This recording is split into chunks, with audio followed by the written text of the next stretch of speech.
Mesdames et messieurs, je suis heureux de vous accueillir ce soir au Centre spatial guyanais pour notre 10e lancement de l'année, le 6e avec un lanceur Ariane 5. Ce soir, Ariane 5 va placer en orbite de transfert géostationnaire le satellite Arabsat 6B pour le compte d'Arabsat, l'opérateur du monde arabe basé en Arabie Saoudite, ainsi que GSAT 15 pour le compte de l'opérateur indien ISRO. La masse de notre lanceur ce soir est légèrement supérieure à 9,8 tonnes.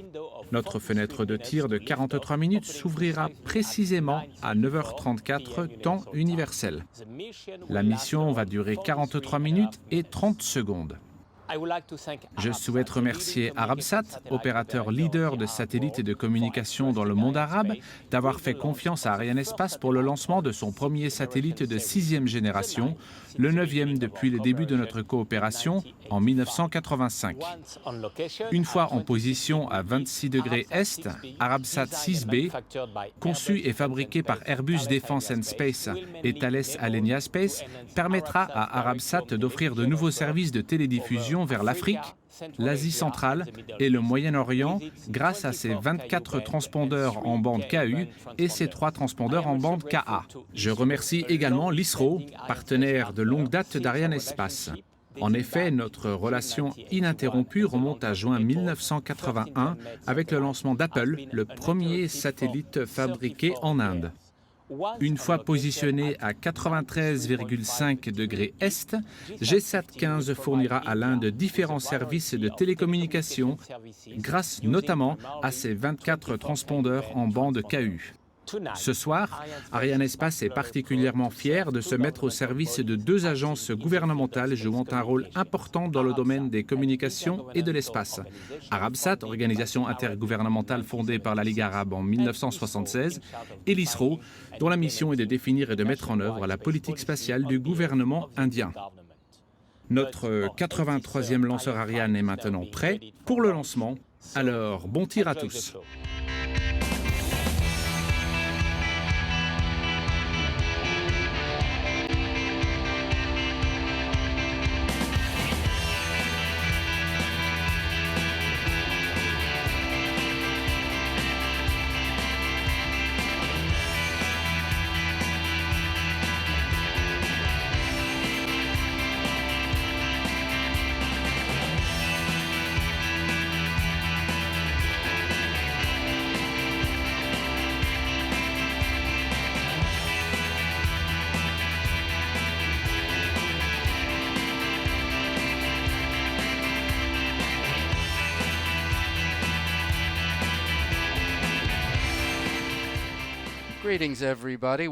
Bonsoir à toutes et à tous, où que vous vous trouviez, soyez les bienvenus à Kourou, chez Ariane, pour la retransmission en direct du lancement du vol Arianespace 227.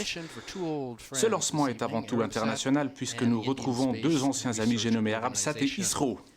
Le commentaire en anglais est assuré par Josh Jampol, la version française par Barthaben et Catherine Laurent, qui vous salue. Nous nous trouvons actuellement au centre de contrôle Jupiter, situé au centre spatial guyanais. Pour ceux qui ne connaîtraient pas Ariane 5, eh bien la voici. Le lanceur mesure 54 mètres de haut, pèse 775 tonnes et est composé de 2 parties principales, l'une supérieure, l'autre inférieure. Le composite inférieur est constitué de l'étage principal et de 2 boosters. Nous avons donc 3 éléments de propulsion. En haut du lanceur, la coiffe qui abrite nos 2 passagers ce soir, mais nous y reviendrons de manière bien plus détaillée tout à l'heure, lorsque vous suivrez le lanceur au-dessus de l'Atlantique. La fenêtre de tir étant de 43 minutes, ce qui est assez standard, nous avons un peu de temps. Le lancement est prévu à 18h34 heure locale, 22h34 en Europe, minuit 34 à Riyad et 3h04 du matin à Bangalore. Permettez-moi de vous présenter quelques-uns des acteurs clés de cette mission, à commencer par l'état-major d'Arianespace, la cellule de vol, dirigée par Stéphane Israël, président-directeur général d'Arianespace, à ses côtés Louis Laurent, directeur des programmes d'Arianespace, Édouard Pérez, directeur technique et mémoire vivante des vols Arianespace, ainsi que Patrick Loire, directeur d'Arianespace en Guyane. Et puis nous avons des films à vous montrer, à commencer par ce sujet sur Arabsat 6B. Pour la 6e mission Ariane 5 de l'année, Arianespace est vraiment ravi d'accueillir l'opérateur Arabsat pour lancer le satellite Arabsat 6B via le contrat signé en 2009. Arabsat est l'opérateur de satellites de communication pour le monde arabe. Avec plus de 20 États membres, l'organisation joue un rôle vital dans le déploiement des communications. Arabsat 6B, qui aura pour nom commercial Badr 7, est le premier satellite de la 6e génération. Badr 7 rejoindra rapidement Badr 4, 5 et 6. Airbus a fourni la plateforme E3000, a assemblé et testé le satellite, alors que Thales Alenia Space a créé et fabriqué la charge utile. Arabsat 6B va très vite offrir à ses clients une variété de services de très haute qualité et, sans aucun doute, assurera la satisfaction de ses clients. Je tiens à remercier toutes les équipes d'Arabsat, d'Airbus Defence and Space, de Thales Alenia Space pour leur collaboration efficace et un excellent esprit d'équipe.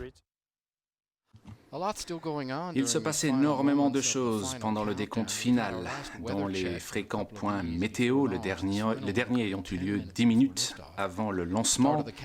Le compte à rebours a démarré ce matin, un peu après 6 heures. Le bâtiment a été activé et nous avons eu une répétition générale le 5 novembre. Notre deuxième satellite, GSAT 15.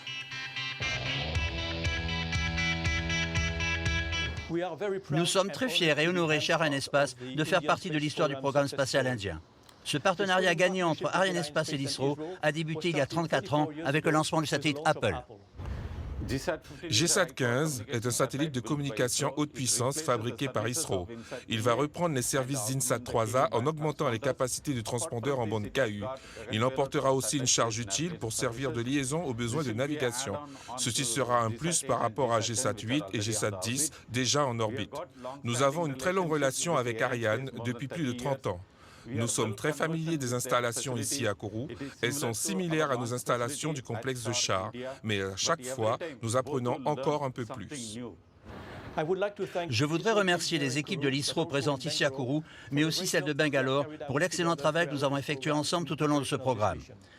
Et merci à l'ISRO pour sa continuelle confiance qu'il donne à Arianespace.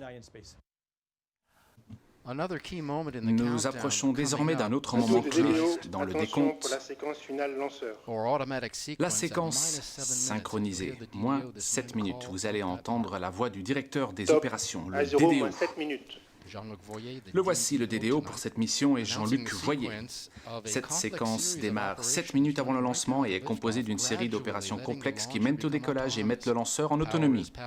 Les commandes viennent du sol pour l'instant mais sont récupérées par les 2 calculateurs du lanceur qui gèrent les opérations à partir de là. Les professionnels s'accordent à dire que cette phase est de loin la plus active de la campagne. Alors, voyons comment se passe une campagne de lancement et comment Ariane 5 est assemblée.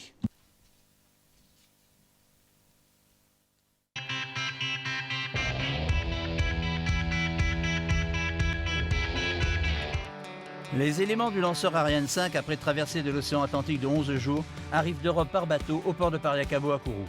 C'est le 21 septembre que débutent les opérations de préparation du lanceur par le déstockage de l'étage principal cryotechnique, le PC, son érection et le transfert du premier étage accélération en poudre, suivi le lendemain du deuxième EAP. Vient le tour de l'étage supérieur cryotechnique, le SCA, lié à la case à équipement. Le lanceur, ainsi constitué sans sa charge utile, a été transféré au bâtiment d'assemblage final le 22 octobre. Les satellites sont arrivés en Guyane par avion cargo à l'aéroport Félix-Éboué de Cayenne, respectivement le 25 septembre pour GSAT 15 et le 2 octobre pour Arabsat 6B Badr 7. Les 2 satellites ont été transférés dans les salles blanches du complexe de préparation des charges utiles, l'ES5. Leur compatibilité avec les adaptateurs a été vérifiée. Ont ensuite suivi les opérations normales du lancement. Les réservoirs des 2 satellites furent remplis avec les carburants de vol. Après un transfert au bâtiment d'assemblage final, les opérations combinées avec les équipements de vol du lanceur débutent avec les adaptateurs, le SILDA et la coiffe. GSAT 15 est intégré directement sur le 3e étage en position basse et Arabsat 6B Badr 7 a été déposé sur le haut du SILDA, puis la coiffe est venue couvrir cet ensemble avant transfert sur le lanceur. Le 6 novembre, la revue d'aptitude de lancement a donné son feu vert pour un transfert du lanceur ainsi totalement constitué avec sa partie haute à J-1 du bâtiment d'assemblage final en zone de lancement pour y débuter les opérations de chronologie finale.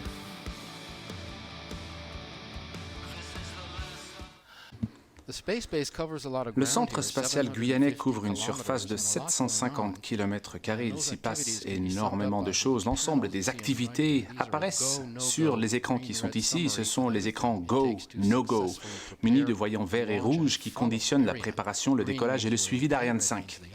Un voyant vert, tout va bien. Un voyant rouge, c'est l'inverse. C'est donc tout simple, un seul voyant et le rouge et le décompte final est interrompu. Ces écrans sont importants durant la première partie de la mission, à savoir le décollage. Ils donnent le go lorsqu'ils sont au vert et comme vous pouvez le constater, c'est le cas. L'ensemble des services, le lanceur, satellite, météo, télémesure, les stations de poursuite, toutes ces informations sont envoyées à Jupiter sur ces écrans. C'est pour cette raison que Jupiter est le cœur névralgique du centre spatial. Près de 1500 personnes travaillent au centre spatial. Autre lieu stratégique, le centre de lancement. Placé ce soir sous la responsabilité du chef des opérations de lancement, ce soir il s'agit d'André Sicard, un vétéran en la matière. Ce dernier gère 4 équipes qui travaillent ensemble. La première est responsable des opérations de lancement, la deuxième est chargée de l'aptitude au vol du lanceur Ariane 5, la troisième du décompte et de la qualité conformément à des procédures préétablies. La quatrième équipe s'occupe de la sauvegarde des personnes et des équipements dans la zone de lancement. Au total, près de 100 personnes donc qui travaillent ensemble. Ces équipes sont un peu plus proches du pas de tir que nous. À Jupiter, nous sommes à 13-14 km. Eux sont à environ 1 km. Le centre de contrôle est d'ailleurs équipé de murs qui sont d'une épaisseur d'à peu près 1 mètre. Ces équipes effectuent l'ensemble des contrôles et des validations jusqu'au décollage d'Ariane 5. La mission maintenant qui va démarrer dans 3 minutes, lorsque le lanceur aura quitté son pas de tir, leur mission sera terminée. Alors d'autres paramètres doivent être pris en considération lors d'une campagne de lancement comme celle-ci. Une loi française relative aux opérations spatiales exige par exemple que des mesures de prévention soient prises pour éviter toute collision avec la Station spatiale internationale. L'ISS, celle-ci est au-dessus de nos têtes, à 400 km d'altitude, à 27 km à l'heure, ce qui signifie qu'elle effectue un tour complet de notre planète toutes les 90 minutes. Lorsque la station internationale se trouve sur la trajectoire d'Ariane, la fenêtre de tir est modifiée. Mais ce n'est pas le cas ce soir. Allez, quelques mots sur les bras cryotechniques. Les bras jaunes que vous voyez ici, ce sont les bras d'alimentation. On les verra d'un peu plus près tout à l'heure. Alors, ils sont en train de remplir les réservoirs supérieurs d'Ariane 5. Vous avez une vision cette fois-ci de près. Vous avez l'oxygène liquide d'un côté, l'hydrogène liquide de l'autre. Vous verrez que ces barres s'écartent 5 secondes avant l'allumage. 5 secondes, 5 secondes, ce qui signifie qu'ils sont surveillés de très près. Le remplissage se fait jusqu'au dernier instant puisque sous la chaleur, l'ergol cryotechnique a tendance à s'évaporer.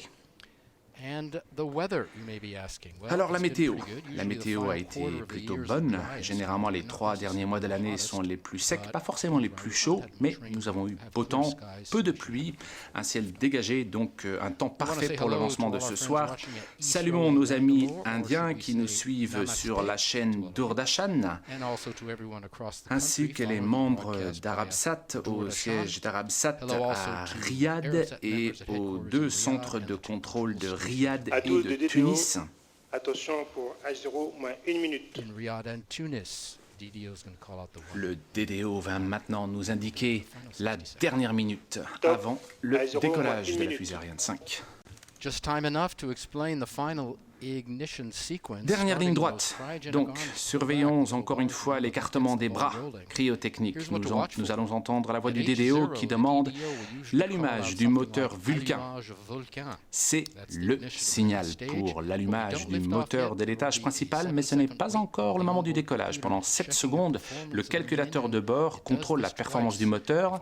Cette vérification intervient 2 fois. Si tout est conforme, le calculateur donne l'ordre d'allumer les 2 boosters et c'est le décollage. Maintenant, nous allons vous laisser regarder, c'est le décollage du vol 227 d'Ariane 5. C'est parti. À tous de DDO, attention pour les décomptes finales. 10, 9, 8, 7, 6, 5, 4, 3, 2, 1, top. Allumage Vulcain. Allumage EAP, décollage.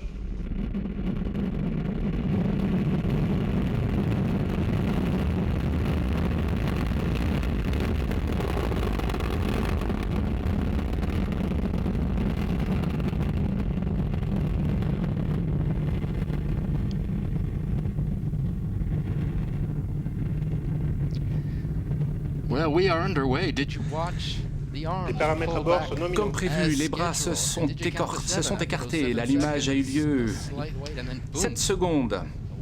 Et puis, Ariane a entamé sa mission, décoller de Kourou dans un son et lumière à l'heure prévue, 18h34, exactement avec ses deux passagers, Arabsat 6B, connu également sous le nom de Badr 7, et GSAT 15. Les boosters fournissent plus de 90% de la poussée, permettant au lanceur de poursuivre sa trajectoire à une vitesse toujours plus élevée. Au décollage, Ariane pèse près de 780 tonnes, principalement le carburant.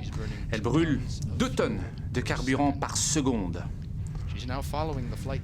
Le programme lui est désormais dicté par le calculateur de bord, notamment la séparation des étages et des satellites. On y viendra dans quelques instants. Nous sommes dans la première phase sur 4 phases au total. Les 3 premières sont propulsées, mais pas la dernière. Nous y reviendrons en détail. Le moteur Vulcain et les 2 boosters assurent la poussée. Les boosters vont brûler leur carburant en un peu moins de 2 minutes 30 avant d'être largués. Nous entendrons d'ailleurs l'annonce faite par le DDO à cet effet. C'est un moment important. Pour l'instant, tout se passe bien. À bord, nous venons de l'entendre. Ariane se dirige vers l'est, au-dessus de l'Atlantique. La décision de construire le centre spatial en Guyane date de 1960. La France a choisi la Guyane notamment pour sa proximité avec l'océan, tout simplement afin d'effectuer des lancements au-dessus de zones non habitées. En bas de l'écran, la vitesse et l'altitude. La vitesse au moment de l'injection sera d'environ 9 km par seconde et l'altitude d'environ 1000 km pour le premier passager Arabsat. Donc surveillez bien ces chiffres. Séparation. Nous venons D'accélération. d'avoir confirmation de la séparation des boosters, vous les voyez. À l'heure prévue donc, voilà à quoi cela ressemble. Vous voyez le booster à droite, le deuxième est hors écran. Le calculateur de bord détecte qu'il n'y a plus de carburant dans les réservoirs.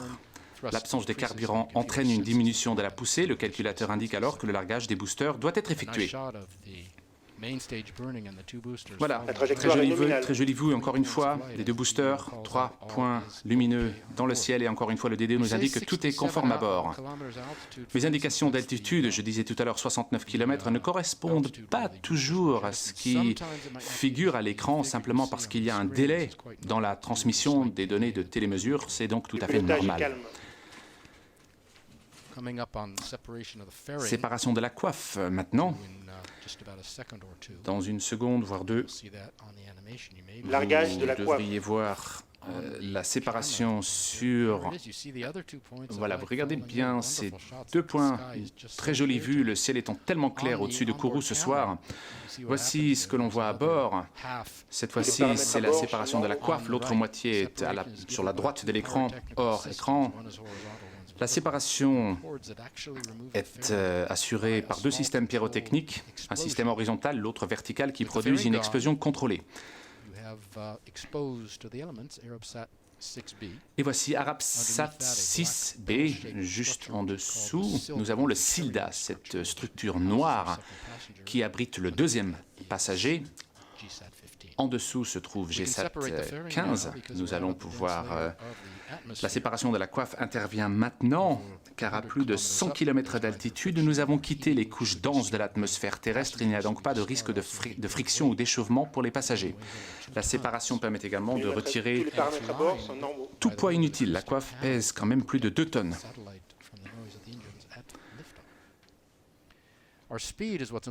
La vitesse est importante désormais et c'est le travail de l'étage principal. Il fonctionne à l'ergol cryotechnique. Son carburant, qui en plus d'être très efficace, dure plus longtemps. Ariane est équipé de plusieurs systèmes de propulsion. L'ergol cryotechnique est utilisé dans l'étage principal.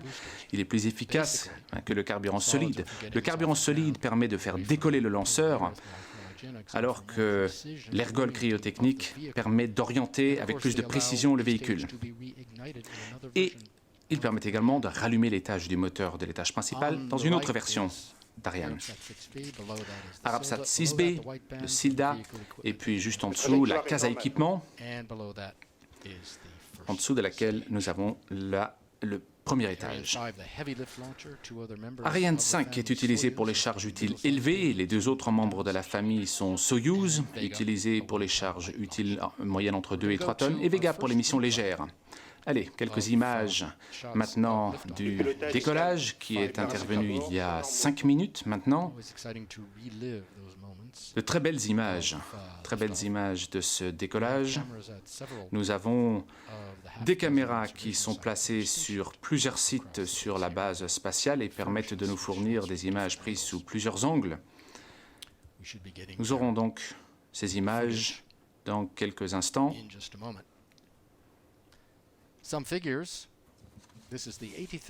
Quelques chiffres. Cette mission est la 83e mission pour Ariane 5 et les satellites, les passagers, les 168e et 169e à être lancés sur Ariane 5. Le DDE nous indique que tout fonctionne parfaitement à bord. Ces passagers sont également les 401e et 2e sur lanceur Ariane, toutes séries confondues. Le programme Ariane a démarré en 1979. Avec Ariane 1, qui a duré jusqu'à 1986, Ariane 2 a été en service entre 1986 et 1989, Ariane 3 entre 84 et 89, Ariane 4, la référence entre 1988 et 2003.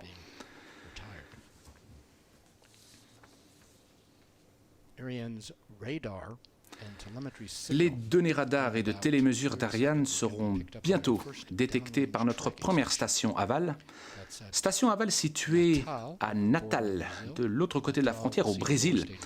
Natal verra d'ailleurs la fin de la propulsion de l'étage inférieur ainsi qu'à l'allumage de l'étage supérieur. La trajectoire est nominale. La trajectoire d'Ariane est paramétrée afin d'être suivie du sol. Le lanceur envoie ses données radar et de télémesure à plusieurs stations au sol, ce qui permet de contrôler son état de bonne santé. Alors la télémesure, c'est quoi? Eh bien, vous vous posez certainement la question. Ce sont des données en provenance de près de 1500 paramètres et qui sont collectés et renvoyés au sol chaque seconde vers ces différentes stations. Il y a 2 transmetteurs qui se trouvent à l'intérieur de la case à équipement et qui permettent d'envoyer ces données. Donc ce sont des données sur l'état de santé d'Ariane, de sa performance, ces informations viennent des capteurs de pression, des capteurs de température. Et à quoi servent ces informations? Eh bien, certaines sont utilisées et analysées en temps réel. Les clients, d'ailleurs, ont accès à certaines informations, c'est crucial pour eux. D'autres données sont analysées après le vol pour comprendre son niveau de performance. Et une analyse exhaustive intervient 1 semaine après le lancement. Alors vous pouvez imaginer la quantité incroyable de données ainsi collectées et archivées depuis le tout premier lancement d'Ariane en 1979. Nous attendons la confirmation du DDO de l'extinction du premier étage. À gauche, vous devriez voir cette flamme s'éteindre dans quelques instants. Le DDO va nous l'annoncer. Le moteur Vulcain pèse 250 kg et est capable de générer suffisamment de puissance pour faire décoller Ariane 5. On l'a vu tout à l'heure, les boosters représentent 90% de la puissance totale. Voilà, vous venez de constater que la flamme du premier étage vient de s'éteindre. Voici la séparation. Et nous avons l'allumage maintenant de l'étage supérieur. Ces 3 commandes sont données par le calculateur de bord en 12 secondes. L'étage principal est largué au-dessus de l'océan Atlantique au large des côtes africaines. À bord d'Ariane, tout se passe normalement. Notre vitesse, nous sommes maintenant proches de 7 km par seconde. Notre altitude est un peu plus de 170 km avec la séparation de l'étage inférieur. Ariane 5 a utilisé l'ensemble de son ergol. Il lui reste maintenant la masse sèche. Son poids est maintenant de 25 tonnes. Souvenez-vous, au décollage, elle mesure 775 Tous les tonnes. paramètres à bord sont normaux. Nous sommes maintenant dans la 3e et dernière phase de propulsion. Nous allons aller jusqu'à 24 minutes et 56 secondes. Le travail de l'étage supérieur est d'amener les satellites à leur point d'injection. Pour l'instant, écoutons le PDG d'Arabsat pour Arabsat 6B. La trajectoire est nominale. Dear friend and colleague, good evening from Kourou. We're a few moments from the launch of our Badr 7 satellite, which is part of our sixth generation program. Badr 7 is a huge satellite with the latest technology on board that will have Ka and Ku band spectrum to enhance our services to our customers and viewers in the region. Badr 7 will have coverage of all Africa, Europe, and Middle East, and it will add a lot of capacity to our existing Badr fleet at 26 degrees east, which is our hotspot for neighborhood in Arabsat. And we have come to this moment with a great effort, and I'd like to thank all our partners, Ariane, Airbus, Thales, and not to forget our technical team and consultant who have developed this program and came to this conclusion. Thank you all, and good luck. With ignition of the upper stage, we're into the second half of the mission. We can look more closely at the satellites. Arabsat 6B, Badr 7 in the upper berth will be separated first, due at plus 2717. Arabsat's fleet, providing over 500 TV channels, 200 radio stations, pay TV networks, high-definition channels, reaching tens of millions in more than 100 countries, including the Mideast, Africa, Europe, and Central Asia, including an audiences of over 170 million in the 21 Arab countries alone. Ariane 5 carrying Arabsat 6 and GSAT 15, the world's leader in launch operations, tonight lifting satellites for two of the world leaders in satellite communications. Arianespace orbiting telecommunication satellites on this mission, but the family also delivers satellites with many other missions. The first flights of this year showed that. We'll be back with more, but our next film on the builder of Arabsat 6B, Airbus Defence and Space.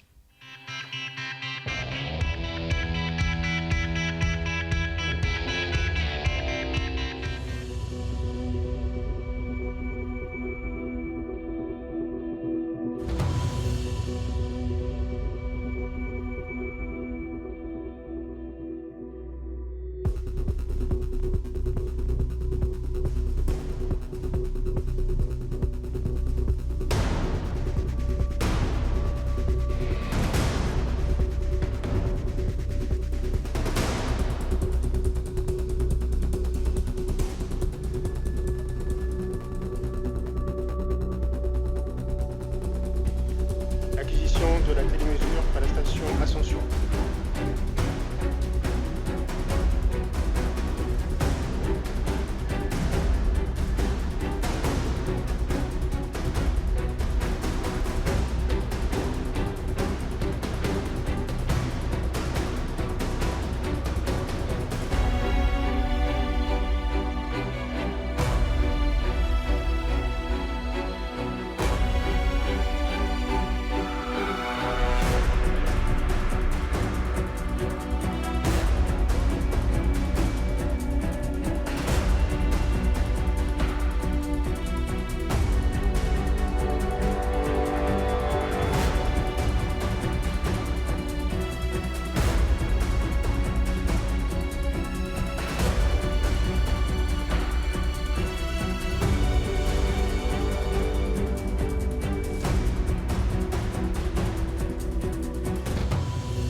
Et pendant que vous regardiez cette vidéo, nous le suivi maintenant assuré par l'île d'Ascension dans le sud de l'Atlantique. Badr 7 est le 113e satellite fabriqué par Airbus Defence and Space et ses prédécesseurs.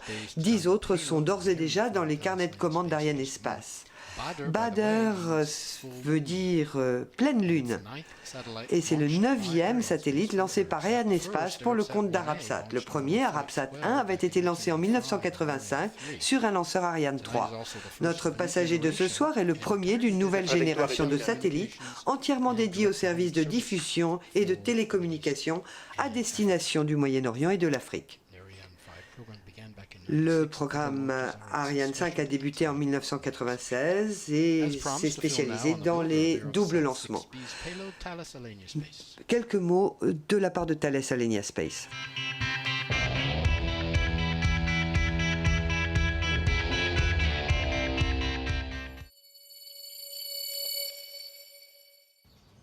We have been working with Arabsat for 30 years and delivered all of their payloads and their first 3 generations of satellites. So today's launch is a very important one for a strategic customer of TAS. Not only is Arabsat 6B Badr 7 one of the most powerful satellites in the Arabsat fleet, it is also essential to the business development of Arabsat in the Middle East, Africa, and Central Asia. During our 30 years of collaboration, Arabsat has become a major player in satellite services. A lot has happened in the markets during that time.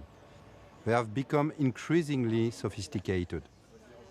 To address this, we have given Arabsat 6B Badr 7's payload a unique Ka multi-beam, high-throughput design. And we have used also breakthrough technologies, such as compact antenna feed arrays and additive manufacturing or 3D printing. This makes Arabsat 6B Badr 7 a truly high-tech satellite, benefiting Arabsat's impressive business. We are also delighted to continue our fruitful collaboration with Arabsat as prime contractor for Elasat 3, currently under construction. I want to thank Arabsat for their trust, and all the teams from Thales Alenia Space, Airbus Defence and Space, Arianespace for their work and commitment. My very best wishes to Arabsat and their customers.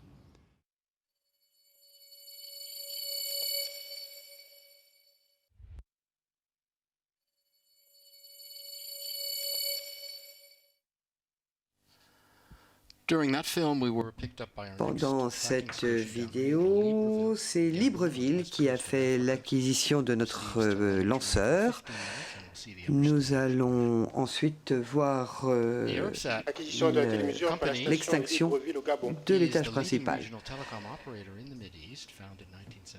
Arabsat est le principal opérateur au Moyen-Orient et Arianespace a lancé 62% de sa flotte. Et un autre satellite est déjà dans les carnets de commande d'Arianespace. Il y aura le lancement d'Elasat pour une filiale d'Arabsat. Et bien entendu, d'autres satellites sont à l'étude pour la période 2015-2018, car Arabsat compte bien étoffer sa flotte de satellites dans les années à venir. Quelques mots du représentant d'Airbus Defence and Space. With Arabsat 6B, Arabsat will operate the 7th Eurostar platform. It's a particular honor and pleasure for Airbus Defence and Space to have been selected together with Thales Alenia Space to build this satellite. And I would like to thank Arabsat for their trust.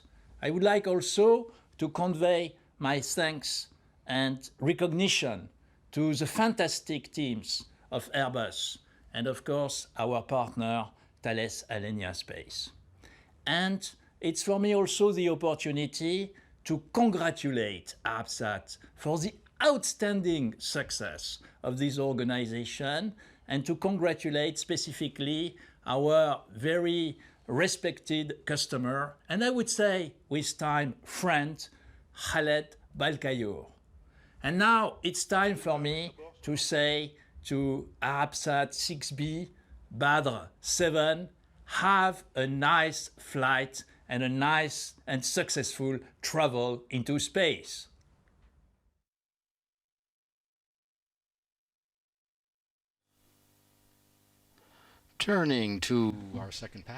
Nous allons maintenant dire quelques mots de notre deuxième passager, GSAT-15, qui est lancé par Arianespace ce soir et qui va proposer des services de navigation, de télécommunication et de soutien en cas de catastrophe naturelle. Arianespace et l'ISRO sont partenaires depuis 30 ans avec le vol de qualification d'Ariane, le vol numéro 3, lorsqu'Ariane a lancé un petit satellite de 670 kg pour le compte de l'ISRO, à comparer au satellite de ce soir qui pèse plus de 3 tonnes. L'ISRO a été fondé en 1969 avec pour objectif d'utiliser toutes les ressources de l'espace pour aider au développement du pays, grâce à tous ces lancements. Aujourd'hui, nous écoutons le président de l'ISRO qui va nous parler de GSAT-15.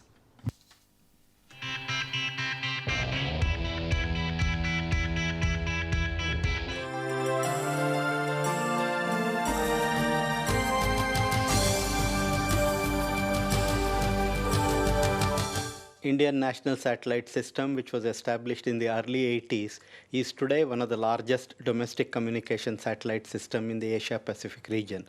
It presently comprises of 12 satellites which are providing services in S, C, Extended C, and KU bands. The launch of GSAT-15 will be one more step towards further strengthening the satellite navigation infrastructure and sustaining the communication infrastructure in the country. The spacecraft is configured around a well-proven I-3K bus, and it weighs 3,164 kg at liftoff and carries 24 high-power Ku-band transponders with India beam and a Gagan payload with the Indian region coverage. The Ku-band payload of the GSAT-15 will significantly ensure sustainability of the DTH transponders of the INSAT system, and Gagan, which is the GPS-based geo-augmented navigation system, provides satellite-based augmentation services for use by the aircrafts. Through the accuracy of the positioning information obtained from GPS satellites, improved by a network of ground receivers, and is made available to the users in the country. Gagan was earlier also deployed through GSAT 8 and 10 satellites. GSAT-15 Gagan payload will provide in-orbit backup for this service. The spacecraft, which was shipped for launch site at Kourou, French Guiana, in the end of September, has gone through the complete pre-launch verification and has been integrated with the launch vehicle.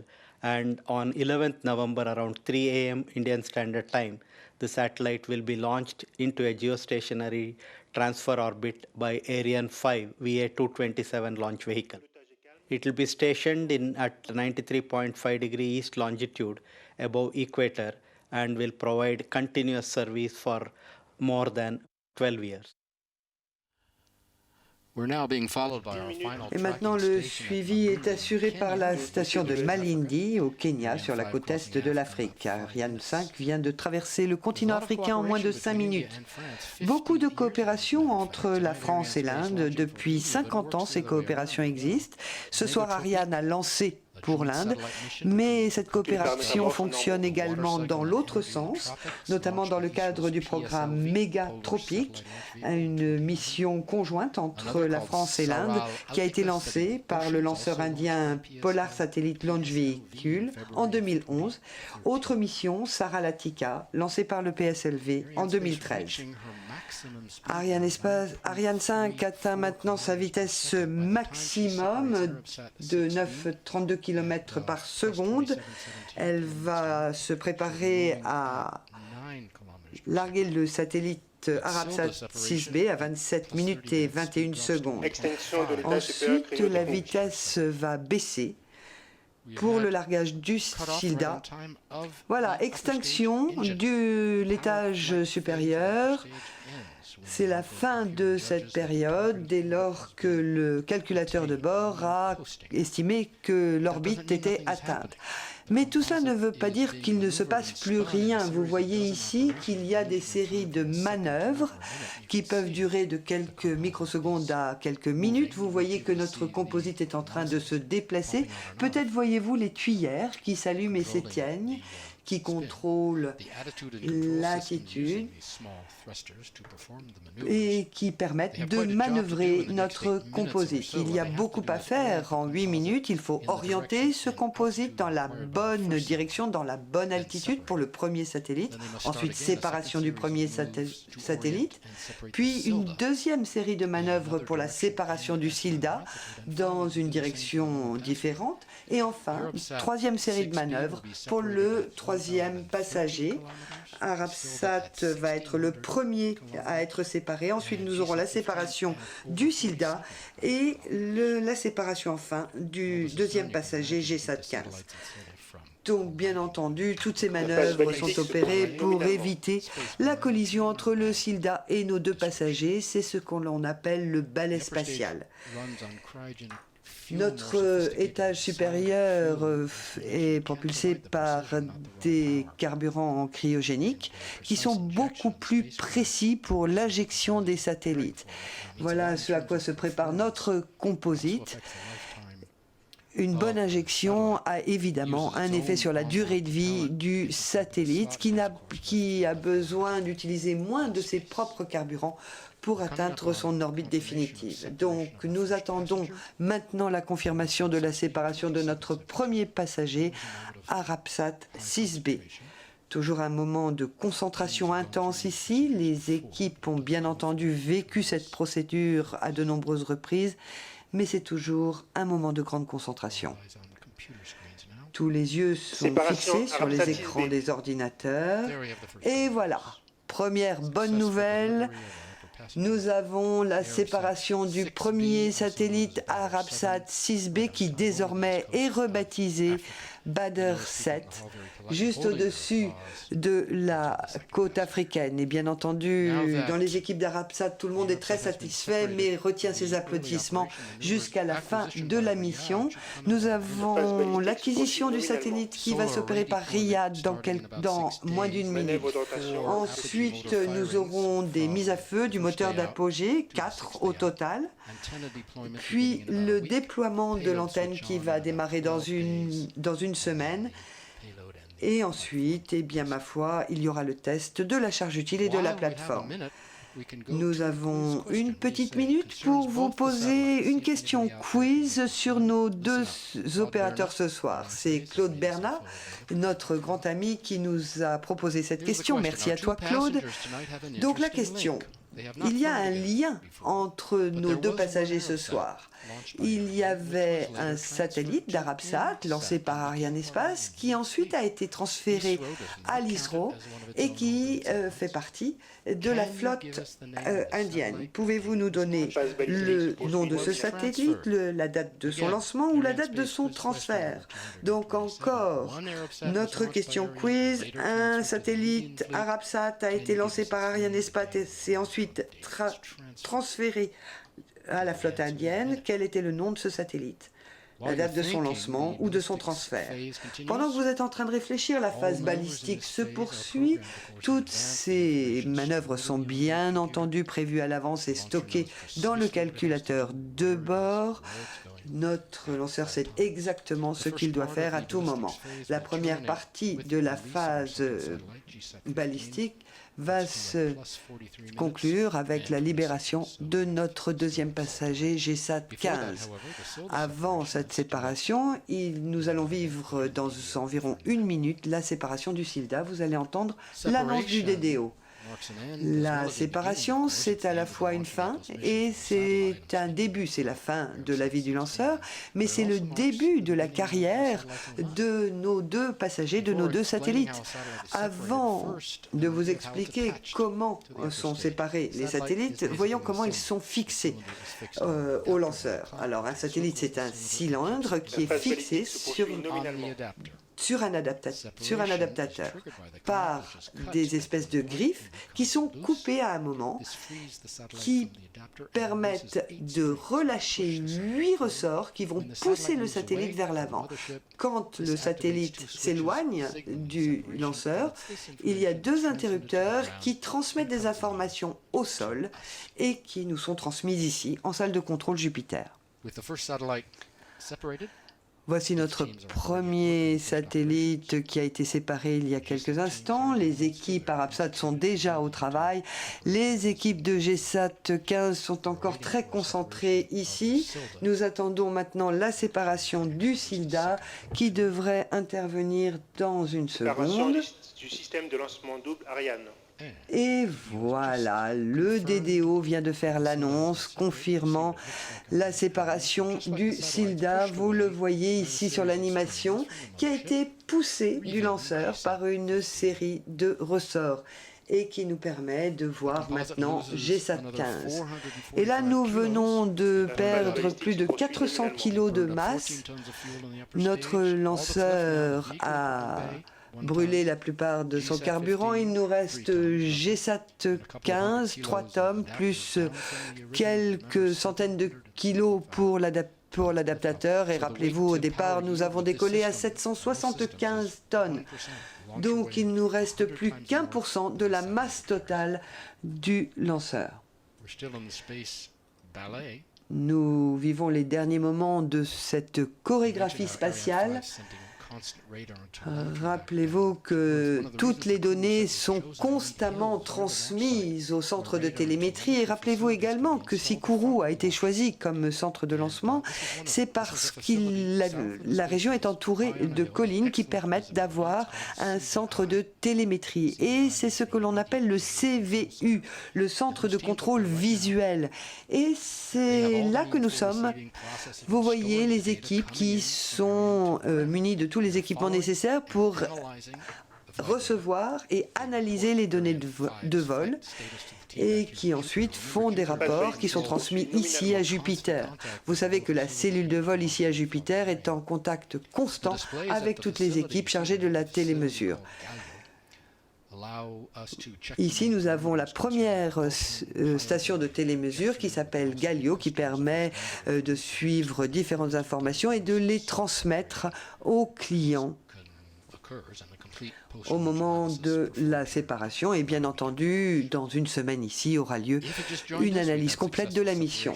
Si vous nous rejoignez, nous avons eu la séparation de notre premier passager du SILDA. Nous sommes en train d'attendre la séparation de notre deuxième passager GSAT 15 dans environ 1 minute. Alors, l'Europe de l'espace, c'est un effort à 3 avec Arianespace, avec l'ESA et avec le CNES qui sont tous présents ici à côté de leurs clients. Arianespace qui fournit les solutions de lancement, le CNES est gestionnaire et propriétaire de la base de lancement et l'ESA, l'Agence spatiale européenne, qui est financeur des programmes spatiaux en Europe. Cette version Ariane Espace nous permet d'envoyer des satellites en orbite géostationnaire. Une autre version permet d'envoyer des satellites en orbite héliocentrique. Et maintenant, notre dernière vidéo sur GSAT 15 avant la séparation.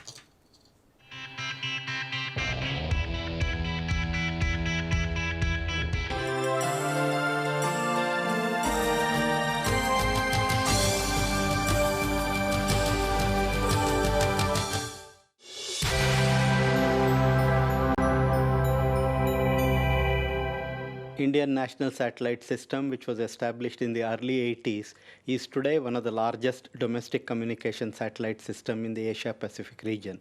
It presently comprises of 12 satellites which are providing services in S, C, Extended C, and Ku bands. The launch of GSAT-15 will be one more step towards further strengthening the satellite navigation infrastructure and sustaining the communication infrastructure in the country. Over past several decades, ISRO has meticulously designed and developed indigenous communication satellite system consisting of INSAT and GSAT series of satellites. These made by and made in India satellites have played a significant role in providing infotainment with telecommunications and television broadcasting to the common man of India. It also helps in making people's lives safer through services like weather forecasting, disaster warning, navigation, and search and rescue operations. The launch vehicle puts the satellite in the highly elliptical 250 kilometer by 36,000 kilometer orbit called as the Geotransfer Orbit, or GTO. After that, a series of maneuvers using the liquid apogee motors take the satellite to the intended geostationary orbit. The increasing need of communication round the clock across India demanded advanced communication satellite. GSAT-15 is state-of-the-art, high-power communication satellite designed to address those needs. It is built on the I-3K bus, carries 24 Ku-band transponders and a GPS-aided geo-augmented navigation Gagan payload consisting of two C-X-L-band transponders transmitting in L1 and L5 bands to assist aircraft navigation. The transponders for the INSAT and GSAT series of communication satellites and various onboard and ground testing instruments are designed, developed, and tested at the Space Applications Center in Ahmedabad. ISAC Bangalore does the mission planning and bus system design and realization, while ISRO Inertial Systems Unit provides the inertial reference unit and momentum wheels.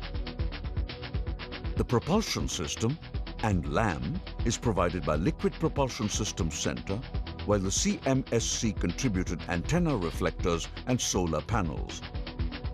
The Master Control Facility is responsible for post-launch operations, in-orbit testing and maintenance for GSAT-15. The spacecraft's primary structure consists of interface ring, central thrust cylinder, equipment panels, Earth and anti-Earth view decks, two intermediate decks, and shear webs.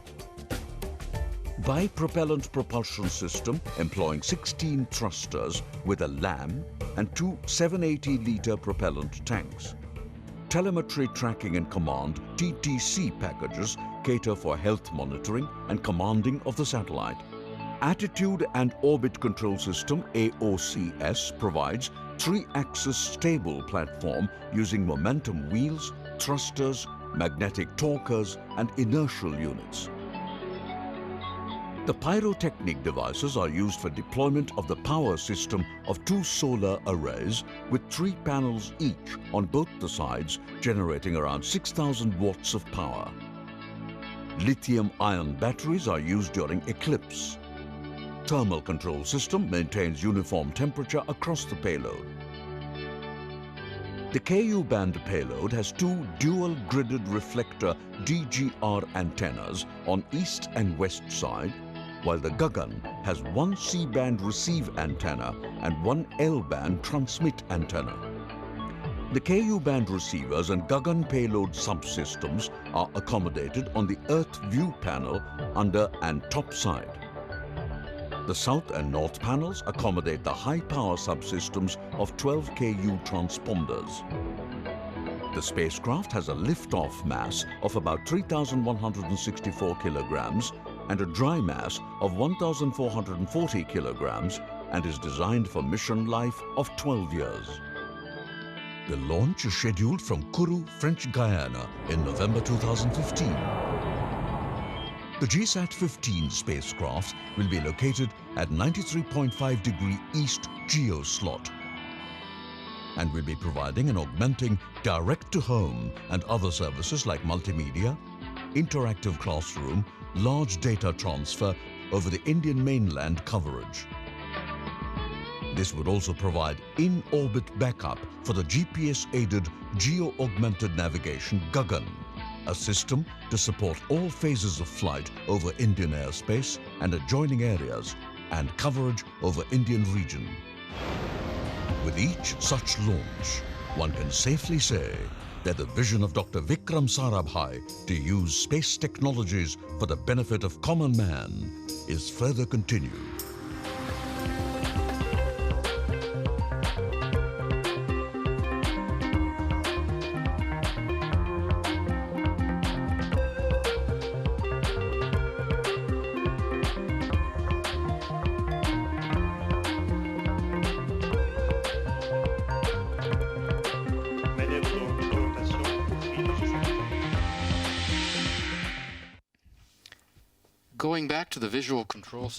Nous revenons aux équipes du CVI et la Guyane a été choisie pour beaucoup de raisons, outre la présence de collines. Notamment parce que nous sommes face à l'océan, ce qui permet de voler à la fois vers l'est et vers le nord. Aussi parce que la population de la Guyane est assez faible, il y a une faible densité de population, aussi parce que la Guyane est principalement recouverte de forêts et parce que nous sommes tout près de l'équateur, ce qui nous permet de profiter de l'effet de l'équateur, car la Terre tourne plus vite au niveau de l'équateur qu'au niveau des pôles. Et puis enfin, la Guyane est hors des zones sismiques et des zones de cyclones.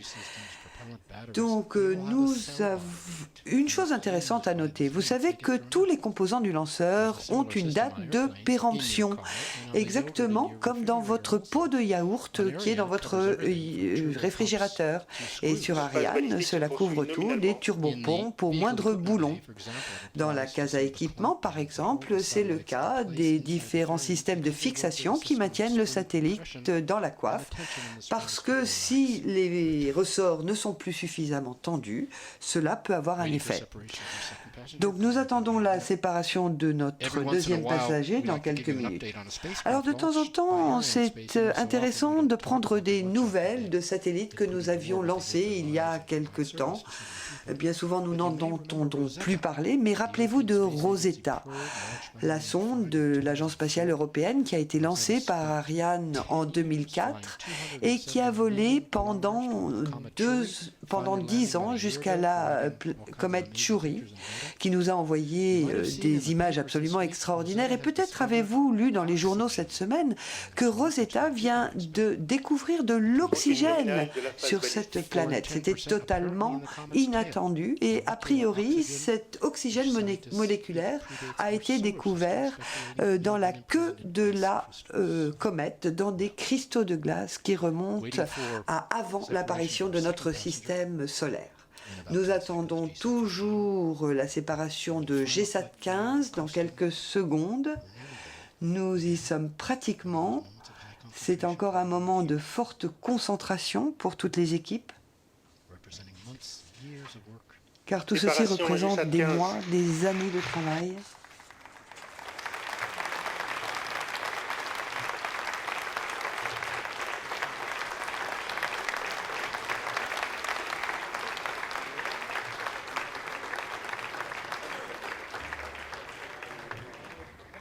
Et voilà, vous venez d'y assister en direct. Des applaudissements ici à Jupiter, car Ariane 5 vient de libérer son deuxième passager, exactement comme prévu au-dessus de l'océan Indien. Donc nous avions des visages très concentrés il y a quelques secondes. Vous voyez ici les sourires, les applaudissements. Maintenant, GSAT-15 va être acquis par la station d'Hassan en Inde. Le satellite se situe pratiquement au-dessus de l'Inde, donc l'acquisition se fait très vite. Il y aura le déploiement partiel des panneaux solaires dans 2 heures, et puis il y aura la mise à feu du moteur d'apogée pour une mise en fonctionnement du satellite dans environ 7 jours. Donc vous revoyez ici ces images. Nous allons maintenant attendre les discours d'après-lancement. Nous allons entendre Stéphane Israël, le président d'Arianespace. Nous allons également entendre les représentants d'Arabsat, d'Airbus, de Thales Alenia Space, de l'ISRO, du CNES. Et pendant ce temps, avez-vous la réponse à notre question quiz? Quel était ce satellite lancé par Arabsat qui a intégré la flotte indienne? Eh bien, c'était Arabsat 1C, oui bien sûr, qui avait été lancé par une Ariane 4 en février 1982, qui a été transféré en 87 à l'INSAT et qui a été rebaptisé INSAT 2D et qui est parti à la retraite en 2004. Donc, si vous aviez bien répondu, eh bien, félicitations. Je vous laisse sur ces très belles images pendant que l'on prépare le podium et le microphone pour nos orateurs. Vous avez beaucoup de personnes qui sont là dans la salle de contrôle, qui vont nous rejoindre dans la salle de Jupiter. Monsieur Israël qui félicite ses collègues et ses équipes.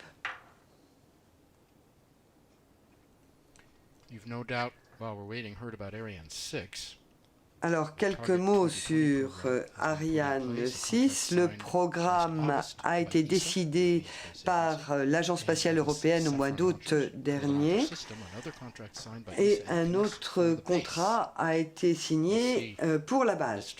Vous voyez que M. Israël est en train de nous rejoindre. Il continue de serrer les mains de ses clients, bien entendu, des visages très souriants.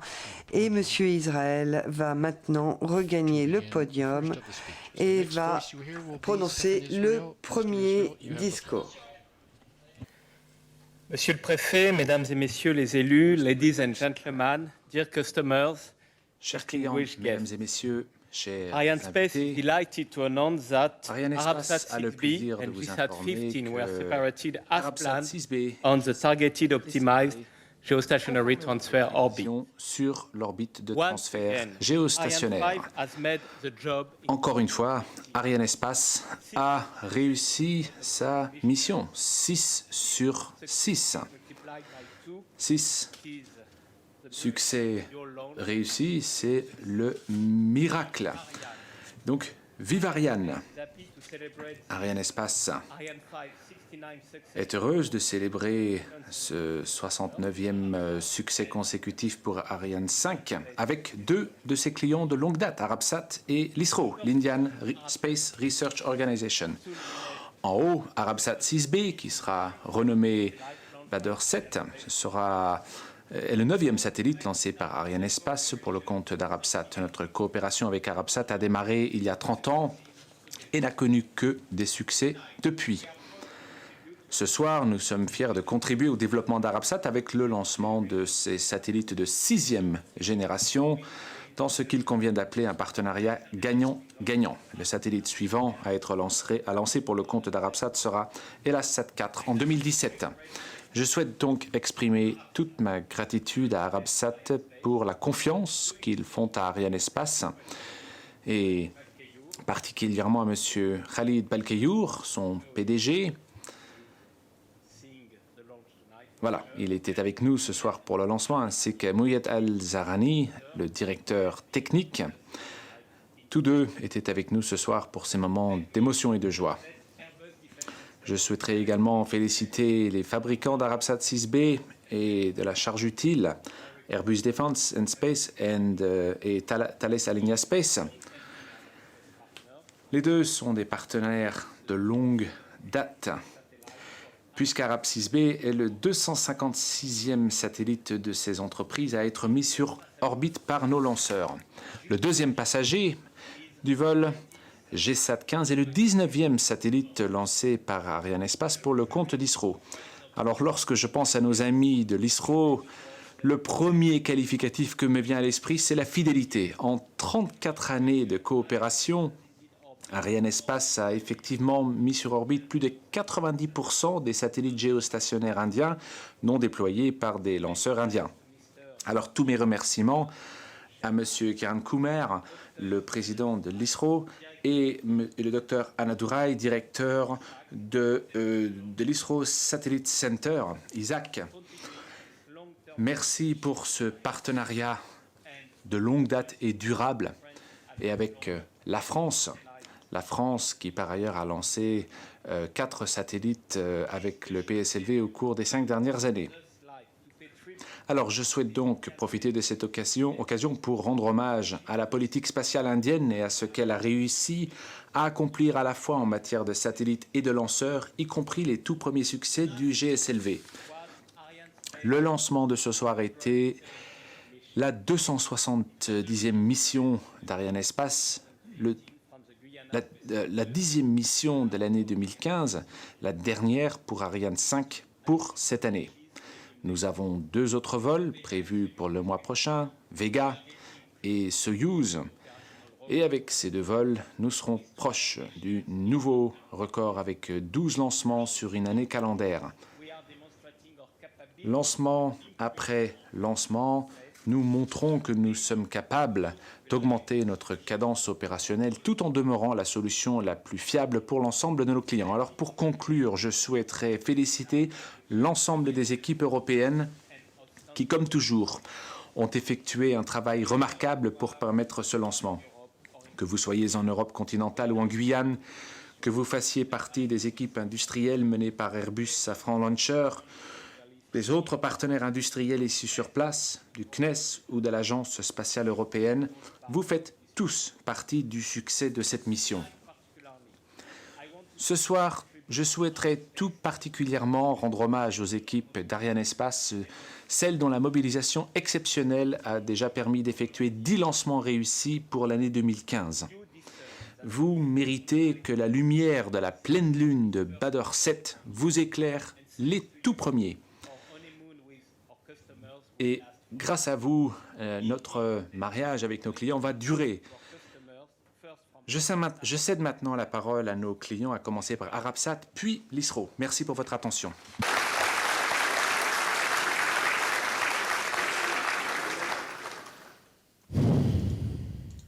Thank you, Stéphane. First of all, Merci. Merci beaucoup. Je souhaiterais vous remercier. Nous venons de signer le certificat de naissance de Badr 7 pour de nombreuses années de service et beaucoup de valeur ajoutée. Merci aux équipes d'Arianespace. Merci également aux équipes techniques et à la direction d'Airbus, Thales Alenia Space. Je souhaiterais remercier les équipes techniques, les équipes d'Arabsat qui ont rendu cette mission possible, qui ont contribué à la réussite de cette mission. Voilà, j'ai le sentiment ce soir que Arabsat a un nouveau satellite. Nous l'avons finalement et c'est une bonne chose. Ce satellite vient en complément des satellites existants. 2 autres satellites seront ajoutés, ils sont actuellement en cours d'étude. Donc au cours des 5 années qui viennent, nous aurons de nouveaux satellites. Il y a 5 ans, nous étions numéro 11. Nous sommes aujourd'hui le 6e acteur du secteur. Donc nous sommes une organisation qui connaît une très forte croissance. L'idée étant de mieux répondre aux attentes de nos clients, bien évidemment. L'idée étant de devenir un opérateur de satellite mondial. Je souhaiterais remercier Khalid, qui devait être avec nous, qui a été excusé à la dernière minute. Et de la part de toute l'équipe ici présente, nous souhaitions le remercier. Merci à vous tous. Merci pour ce moment très agréable. Merci beaucoup.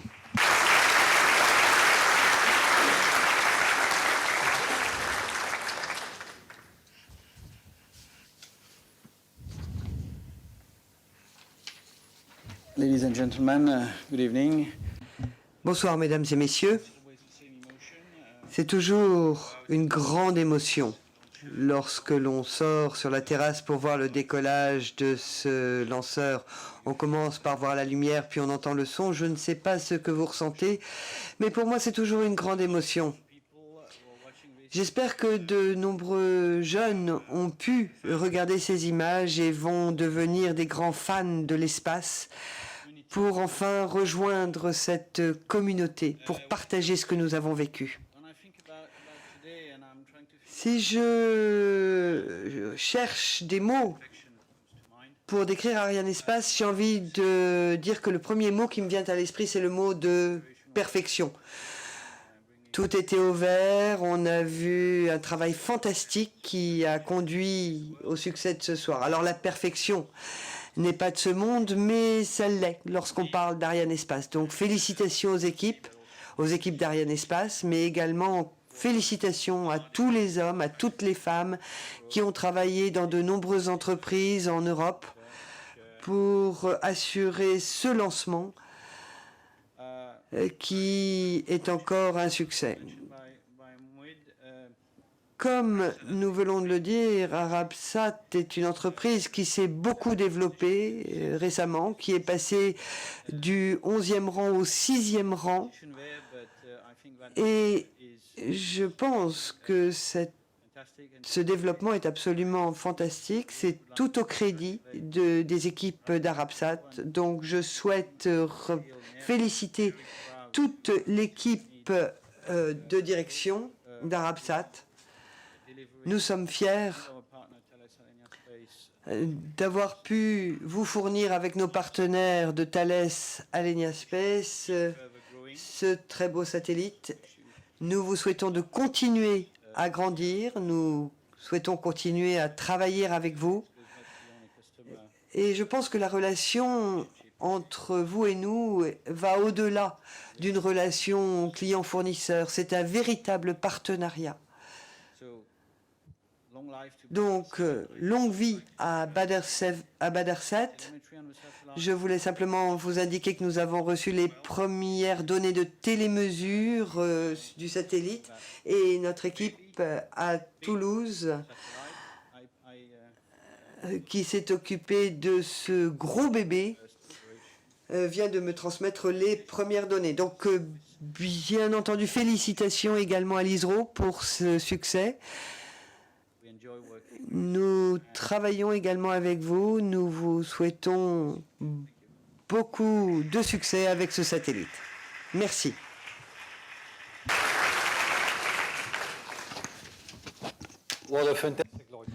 Quel formidable lancement, quelle belle journée, que d'autres vous dire. Félicitations à Arabsat, félicitations à l'ISRO pour ce lancement formidable. Les étapes suivantes se passent au-dessus de nous. Vous continuez à étendre vos flottes. Voilà, tout a l'air de fonctionner. Et lorsque ça fonctionne pour vous, ça fonctionne pour nous. Voilà, nous sommes absolument ravis que cette mission soit un succès.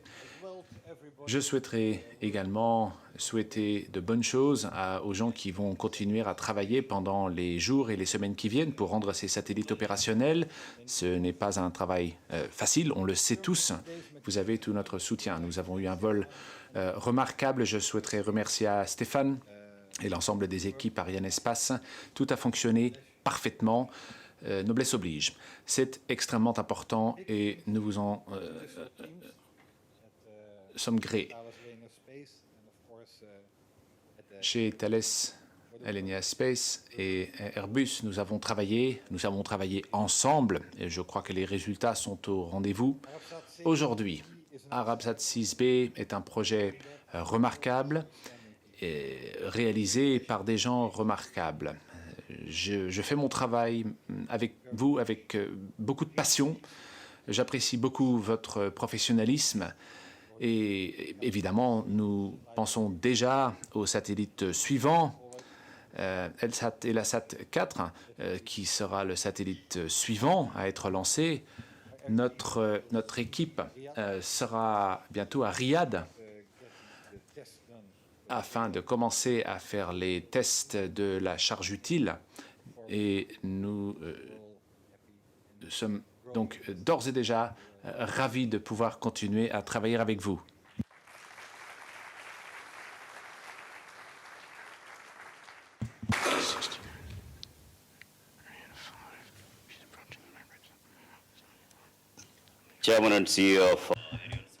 Monsieur le Président d'Arianespace, Monsieur Bernard, mes collègues de l'ISRO ici présents et mes collègues qui ont suivi cette retransmission depuis l'Inde, chers compatriotes, mesdames et messieurs, bonsoir à tous et à toutes. Nous sommes tous ravis. Notre président directeur général n'a pas pu venir à Kourou pour être témoin de ce lancement, mais je sais qu'il l'a suivi et il me demande de vous transmettre ses félicitations. Ce soir, je suis absolument ravi d'avoir assisté à ce très beau lancement qui nous a permis de mettre en orbite notre satellite GSAT-15 ainsi que notre copassager Arabsat 6B. Ce lancement est un parfait exemple de perfection. Encore une fois, félicitations à vous, Stéphane, et à toutes vos équipes pour ce lancement parfait. Je souhaite également féliciter les équipes d'Arabsat pour le lancement réussi de leur satellite. Vous savez que notre coopération avec Arianespace remonte à très longtemps et nous venons de créer un nouveau lien avec cette entreprise. Et nous avons des coopérations qui remontent à très longtemps. Aujourd'hui, ce satellite va nous permettre de fournir des solutions de télédiffusion et de radio en Inde, mais vous savez qu'il est également des missions qui permettent aux lanceurs indiens de lancer des satellites français. Donc depuis le début, nos deux nations sont des nations amies dans le domaine de l'espace. Vous savez que nous avons lancé notre premier satellite sur une Ariane 4. C'était notre tout premier satellite, le satellite Apple, qui a été lancé en juin 1981. Ce soir, c'est la 19e mission de l'ISRO avec Arianespace. Et pendant ce temps, nous avons également lancé des satellites français au moyen de notre lanceur, le PSLV. Nos équipes ont une grande habitude du travail avec les équipes d'Arianespace. Et mes collègues me disent que le soutien d'Arianespace est un soutien d'une excellente qualité. Après ce lancement réussi de GSAT-15, nous allons maintenant travailler sur ce satellite. Nos équipes en Inde sont déjà en train de travailler pour rendre ce satellite opérationnel. Cela nous permettra d'offrir des services aux utilisateurs indiens en bande KU, ce qui nous permettra de leur offrir des services de navigation et de communication et d'apporter également des services de soutien en cas de catastrophe naturelle en Inde.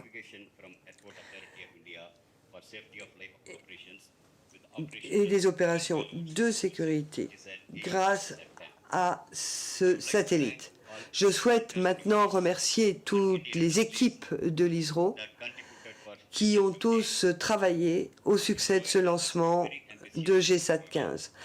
ISRO a bien entendu un programme très ambitieux pour les années à venir. Nous souhaitons augmenter nos capacités en navigation et télécommunication. Pour vous donner quelques idées, nous allons travailler à l'établissement d'une constellation de systèmes satellites. 4 satellites sont déjà en orbite et d'autres sont déjà prêts au lancement. Nous serons bientôt prêts au lancement. Pour ce qui est de la communication, après GSAT 15, nous avons 2 autres satellites de communication prévus, GSAT 17 et GSAT 18, qui sont en train de se préparer au lancement et qui seront lancés dans le courant de l'année prochaine. Ces satellites sont déjà dans un état d'avancement important. Le lanceur PSLV indien est également prêt à fonctionner pour plusieurs missions d'observation de la Terre et le programme spatial indien va se poursuivre avec une série de missions dans les années à venir. Dans ce contexte, encore une fois, je souhaite remercier Ariane Espace pour ce très beau lancement de notre satellite GSAT 15. Ce fut un très beau lancement qui a été retransmis en Inde. Et le satellite GSAT 15 vient d'être acquis. Le signal vient d'être acquis par notre station à Hassan. Nous allons maintenant commencer les opérations de mise en service de ce satellite. Et bien entendu, nous serons de retour pour un prochain lancement. Bonne soirée à tous.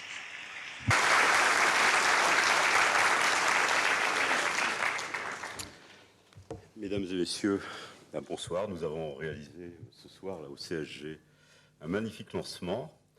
Je voudrais d'abord féliciter les équipes qui ont mis en œuvre ce lanceur, les équipes d'Ariane Espace et des industriels du secteur des lanceurs. Je crois que ce lanceur démontre encore une fois toutes ses capacités et puis cette fiabilité attendue d'Ariane 5, mais tellement belle, tellement exceptionnelle. Et donc on est fiers ici au Centre spatial guyanais d'avoir ce lanceur opéré ici. Je voudrais profiter aussi pour renouveler mes remerciements aux équipes des satellites qui sont venus travailler ici, les équipes d'Airbus, de Thales, de l'ISRO, d'Arabsat. Je voudrais les remercier pour la confiance qu'ils accordent au Centre spatial guyanais. Je crois que c'est une confiance qui étend la confiance qui est donnée à Ariane Espace, mais au Centre spatial guyanais. Donc nous les aidons et nous leur mettons à disposition des installations pour qu'ils puissent opérer leurs satellites. Et j'espère que les conditions de travail que nous leur offrons sont des conditions tout à fait appréciables. Et donc, encore une fois, je les remercie et je les félicite pour ce lancement, parce que maintenant, ils ont les moyens de développer leur activité. Et donc, bravo. Je ne voudrais pas oublier aussi dans ces remerciements bien l'ensemble des industriels de la base et des équipes du CNES. De la base, les équipes du CNES aussi, de la direction des lanceurs, qui contrôlent le lanceur. C'est le 10e lancement que nous effectuons cette année. C'est beaucoup de travail et beaucoup d'investissement. Et là, il y a un trésor de professionnalisme qui est déployé. Et je voudrais remercier toutes ces équipes pour leur investissement. Je voudrais aussi remercier nos partenaires. Alors, en premier lieu, l'État, qui, sous la direction de Monsieur le Préfet, qui met à notre disposition tous les services de sécurité, parce que, effectivement, ce lancement, la base ne peut pas fonctionner sans ce partenariat et cette relation très étroite. Et je voudrais, là, ici aussi, encore les remercier sincèrement.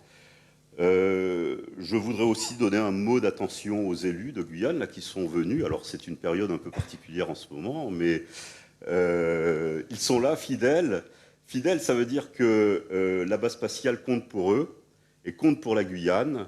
Et en tout cas, ce que je veux dire, c'est que la Guyane compte aussi beaucoup pour le CSG. Et je crois que là aussi, il y a un couple maintenant indéfectible. Le Centre spatial guyanais est ouvert à à la Guyane, ce n'est pas Guantanamo.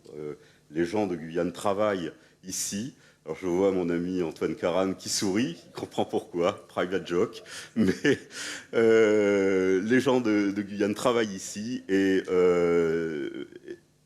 nous leur devons aussi beaucoup. Et je crois que nous ne pourrons nous développer le projet Ariane 6 et ce que ça apportera que grâce au soutien de la Guyane et de ses élus. Voilà, je voulais vous remercier. Et encore une fois, nous allons apprécier ce lancement tout à l'heure en bas, là, sous le hall Jupiter. Et j'espère que vous ferez partie de cette fête. Merci.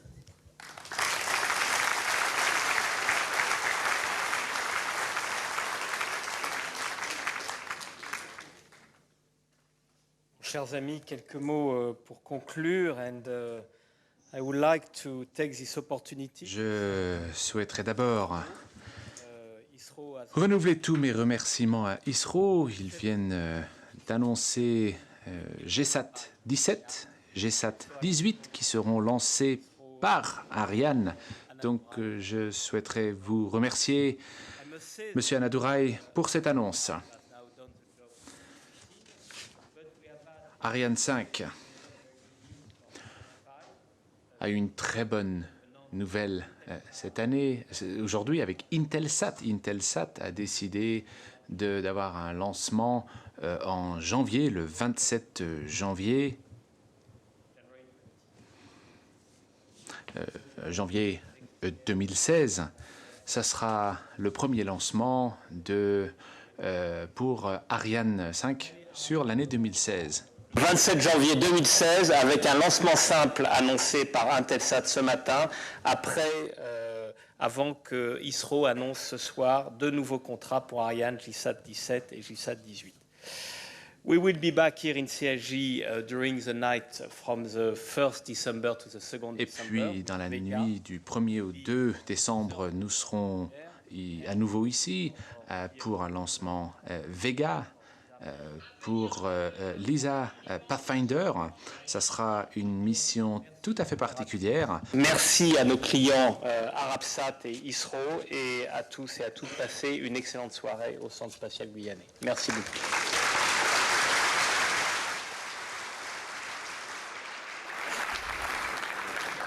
Well, that'll do it. Over some final shots of a final launch replay. Et voilà, quelques images, je l'espère, dans quelques instants. Merci, nous vous saluons encore une fois de Kourou.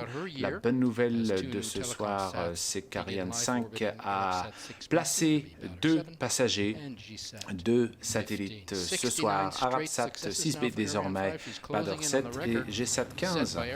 Avec ce lancement, nous sommes très proches du record d'Ariane 4 avec 74 lancements successifs réussis. Les voici, ces images. Le prochain lancement, comme l'a dit M. Israël, c'est Vega le 1er décembre. Nous serons ici. Soyez avec nous. Josh, Jean-Paul, Bart Aben, Catherine Laurent, merci à tous. Nous espérons que vous avez apprécié ce tir et à très bientôt.